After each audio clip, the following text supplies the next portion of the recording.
Testing? Okay. Eat the mic literally. Good evening, my friends, and good evening in Zoom land. Hi. It's good to see you here. I'm always worried that if I give a talk and there's a sequel, that people are going to run out of me. So, thank you for coming back. Let's begin the way we have each week, and that's by chanting the Jewel Mirror Samadhi together. I think it's on page 29. Song of the Jewel Mirror Samadhi. The teaching of thusness has been intimately communicated by Buddhas and ancestors. Now you have it, so keep it well. Filling a silver bowl with snow, hiding a heron in the moonlight, taken as similar, they're not the same. When you mix them, you know where they are. The meaning is not in the words, yet it responds to the inquiring impulse. Move and you are trapped, miss and you fall into doubt and vacillation. Turning away and touching are both wrong, for it is like a massive fire.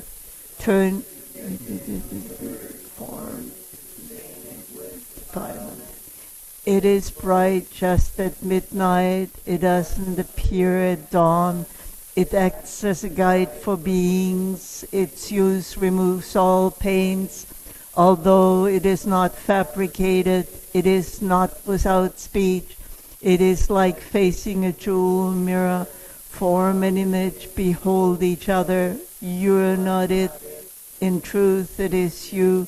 Like a babe in the world, in 5 aspects complete. It does not go or come, nor rise, nor stand. Baba, Baba, is there anything said or not? Ultimately, it does not apprehend anything because its speech is not yet correct. It's like the 6 lines of the illumination hexagram, relative and ultimate interact, piled up, they make 3. The complete transformation makes 5. It is like the taste of the 5 flavored herb, like a diamond thunderbolt, subtly included within the true inquiry, and sons come up together, communing with the source, travel the pathways, embrace the territory, and treasure the road.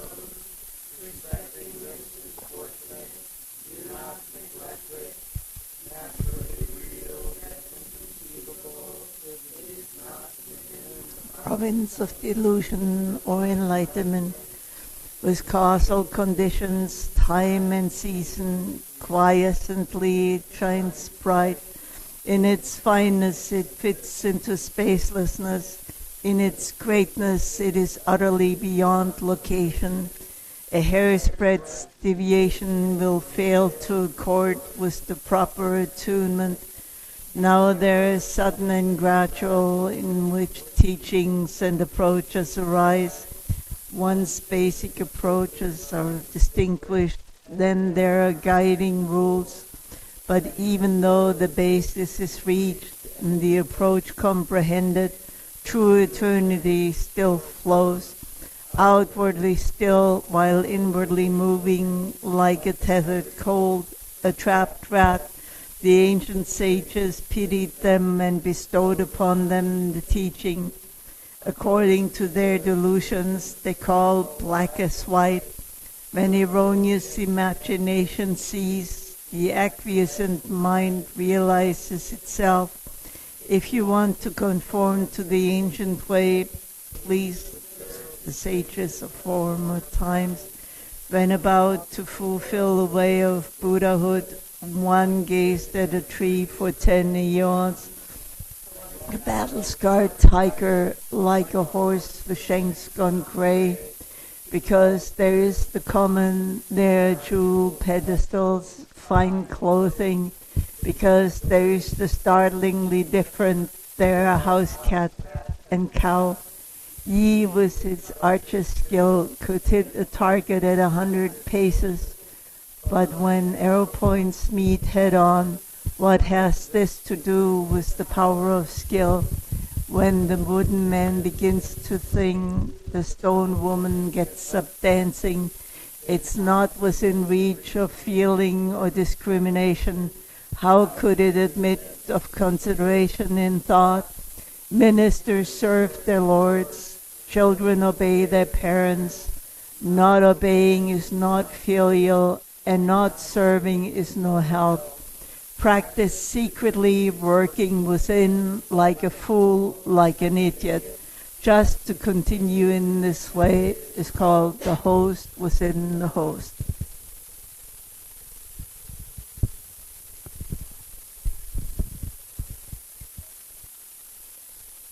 It's hard to believe that this is our final evening together with the True Mirror Samadhi. And yes, it is a text that is not easy to penetrate, and when we try to understand it on a purely intellectual basis, we are lost. It's not an easy teaching. It's poetic, subtle, paradoxical, beautiful, and yes, frustrating. At times it can feel like it opens something in us, and at other times like it slips right through our fingers. I think perhaps that is part of its wisdom. Dongshan is not trying to hand us a philosophical system. He's not trying to explain reality in neat conceptual terms. Rather, he is inviting us to become intimate with reality, intimate with experience itself. So tonight I want to spend our final seminar with 3 passages that to me feel deeply practical. They feel like teachings not just about Zen understanding, but how to practice, and how practice actually ripens in this human life. How we can live this, how we carry this strange and beautiful teaching into ordinary existence. The first passage I would like to talk about tonight is the one that's like the most meaningful, not the most beautiful, but the most meaningful to me.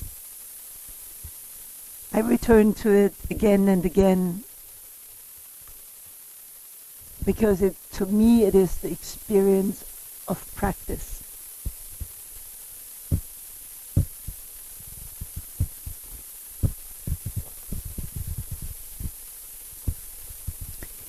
He, with his archer's skill, could hit a target at 100 paces. But when arrow points meet head on, what has this to do with the power of skill? So Yi was a legendary Chinese archer. He was famous for being incredibly precise. He could hit the target from an immense distance away. Imagine someone with near perfect mastery, whose discipline and skill have been refined over decades. So Dongshan is acknowledging something important here. Skill does matter. Training matters. Practice matters. We do not stumble accidentally into a life of wisdom and compassion. We sit zazen, we return to practice, we study, we stumble again, and we try again. We cultivate attention, we practice ethical conduct, we learn to notice ourselves more honest. All of that really matters. But then Dongshan suddenly kind of changes the narrative. He says, yeah, hitting a target at 100 paces is great, but how do you get it to happen that arrows meet mid-air, point to point? What does it have to do with skill?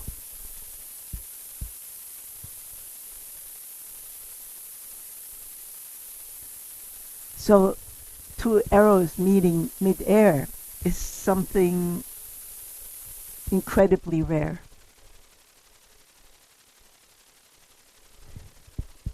Dongshan's question is, can this be explained by mastery alone? And this feels important because consciously or unconsciously, many of us, myself included, sometimes approach spiritual practice as a self-improvement project. If I meditate enough, understand enough, read the right book, I still need to get it, but once I get that book, eventually I'll get it. And we may not say it quite that way, but the assumption can quietly sit in the background. We may not even notice it all the time, that we have this gaining mind. That enlightenment is like a reward for the spiritually competent. I don't know.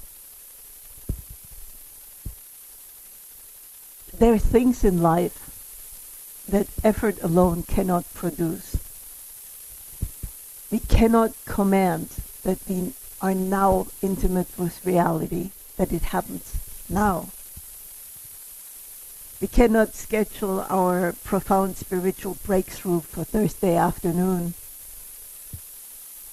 And yet, there's a paradox that I find deeply moving. No, I cannot make it happen that the arrows meet mid-air. I can't make it happen. But if I do not pick up that bow and I lose that arrow, it's not going to happen, period. It will never happen. So, you matter. Your practice matters. Zazen matters. It matters that you return after failure or what you perceive as failure. Showing up matters.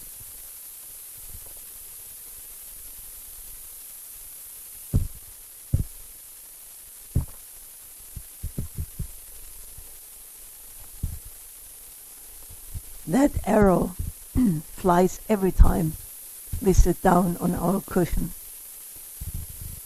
Every time we come back after drifting off. Every time we choose kindness instead of reactivity. Every time we apologize. When we resist the temptation to abandon ourselves or someone else. That arrow is flying because of our practice and our commitment and our sincerity. Perhaps many of us have had moments like this. Maybe they were not dramatic at all and not mystical, but maybe you've had a moment where grief becomes strangely intimate, rather than something we want to push away. A moment when the sound of rain suddenly feels complete in itself. A moment where, for no particular reason, the heart boundary between ourselves and the world really softens. Not fireworks, not transcendence, just the unmistakable sense of being intimate. And then the next challenge, of course, is not to turn those moments into trophies. You can't hang it on the wall. As soon as you try to grab for it, it is gone. Don't say, now I'm finally getting somewhere. Just like I'm asking you not to be down on yourself when you want to say, this did not go right. It's all part of the journey. Zen invites us to come back to being humble. Practice wholeheartedly. Lose the arrow fully, but do not hold on to the outcome. The archer continues to practice, and the arrow gets released. We still show up for our life. Don't go for the result.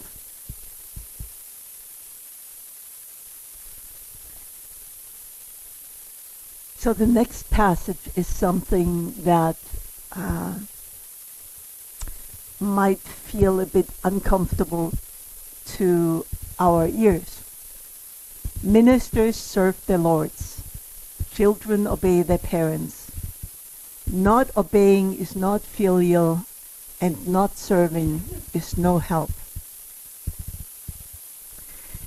I imagine that some of us hear this and immediately feel resistance, and honestly, I can totally understand that. Especially in modern culture where authority is fraught and family relationships are complicated.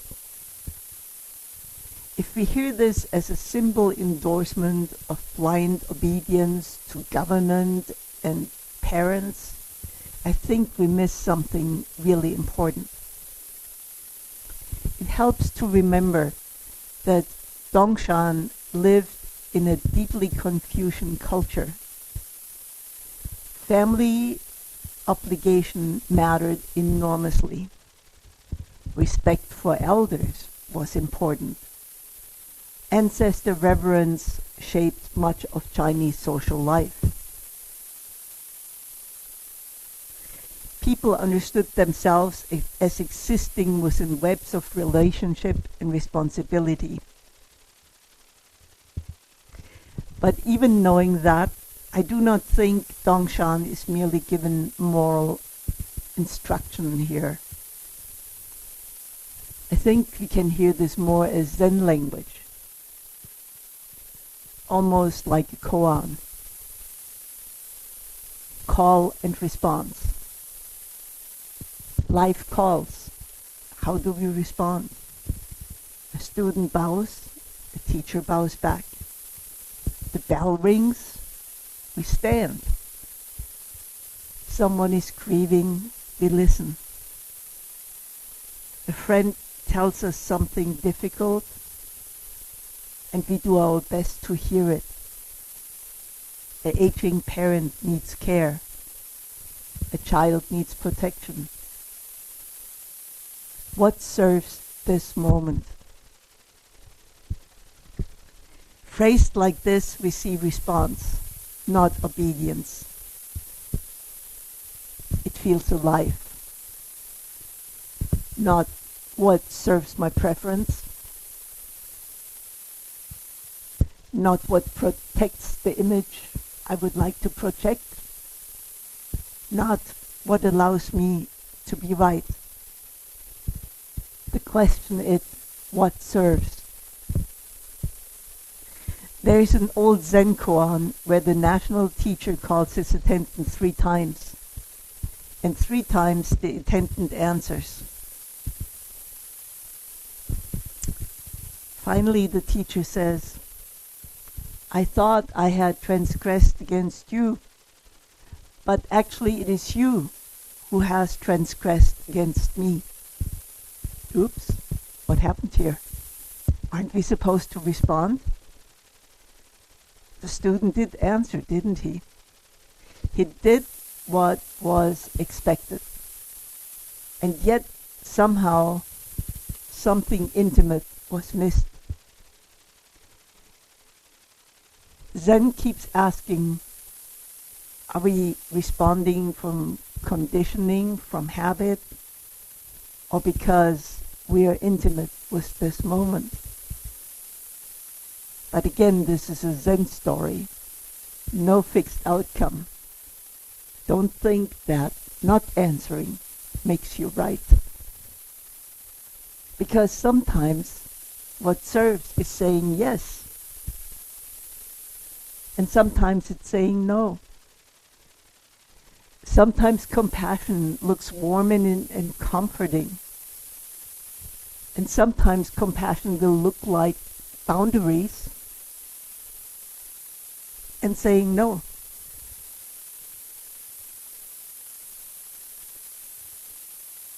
Sometimes what serves is speaking honestly, and sometimes what serves is silence. Reality itself. So the true mirror samadhi keeps dissolving the hard lines between self and the world, between observer and the observed, subject and object. Perhaps filiality in a Zen sense means being intimate with conditions, a willingness to participate appropriately in the life that is asking something of us. Winter comes, we wear a coat. Life calls, we answer. Not because someone told us to obey, but because we respond appropriately. There is another koan in the Blue Cliff record. The monk's name is Hui Chao. And so the monk comes to the abbot and says, "What is Buddha?" And the teacher simply replies with the monk's own name. "You are Hui Chao." Zen often points us back to something astonishingly close. Perhaps we should consider that life is always calling our name. And the question is not whether we know the right answer, but if we are actually here enough to respond at all.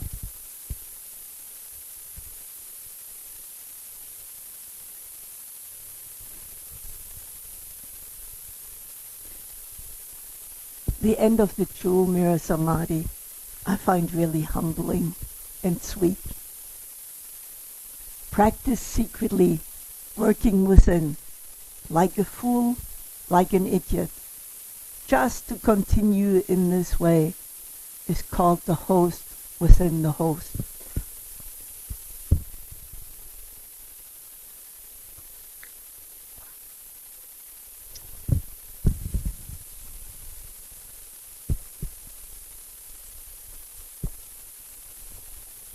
I like this passage because after all the subtle teachings and the luminous images, Dongshan lands somewhere that's really so ordinary and so deeply human. Practice secretly, work within, continue like a fool, like an idiot. Don't try to be like the show-off who's got it. No. Just within yourself. Because Zen has always had a healthy suspicion of spiritual sophistication. The person who appears the most spiritually impressive is not necessarily the wisest. The person with all the right language may not be awake. Dongshan turns us to something very quiet and humble. Continue your practice without fanfare, without being performative, without trying to become special, without telling everybody how hard that sesshin was and how it almost killed you. I was totally guilty of that in the beginning. Just continue. And I think mature practice often becomes surprisingly ordinary. We keep sitting, we wash dishes, we notice our reactivity a little sooner. We become kinder, slightly less fooled by our own stories, slightly less defended. Often nobody notices. Often we don't notice ourselves. And there's something really beautiful about that. The Dharma is maybe not asking us to become extraordinary. Perhaps it does the opposite, to become ordinary and to fully inhabit our own life.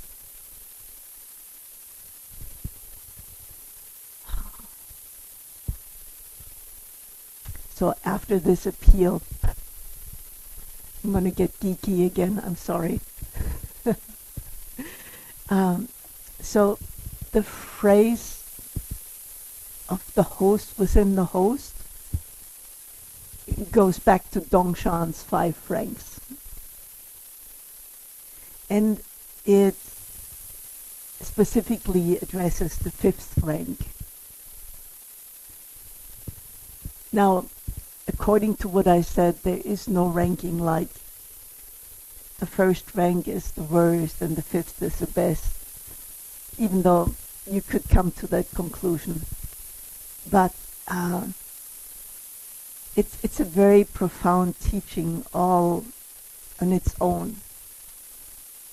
But one way to hear all this is realization does not stand apart from ordinary life.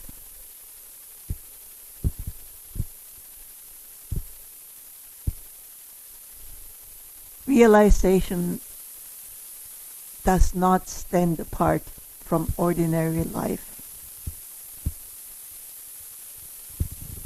Realization does not stand apart from ordinary life. Care for someone who's difficult. Pay taxes. Sit beside grief. Laugh with friends. Wash dishes. Begin again and again and again.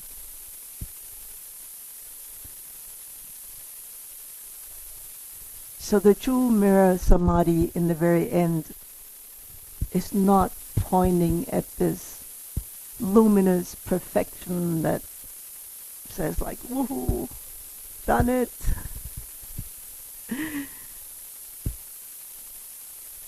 It points towards being intimate with your own life, exactly as it appears, with painful joints and whatever else that happens.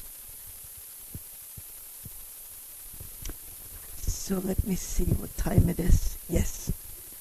So I would like to take a little time for us to meet in triads again and reflect on this together. The question I would like to ask, did you find anything in that teaching that means something to you personally? Or is there a phrase or a sentence in there that comes really alive for you? Or how could we integrate these teachings into our life? What does it mean not to understand this teaching, but to live it? So basically what I'm asking you is to talk about what this samadhi or part of it means to you personally. And David, if you could put the people into... Sure.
continue along this vein for another 6 months, but Yeah, 4 thank weeks you. is all we have. Thank you, Chris, so much. Thank you.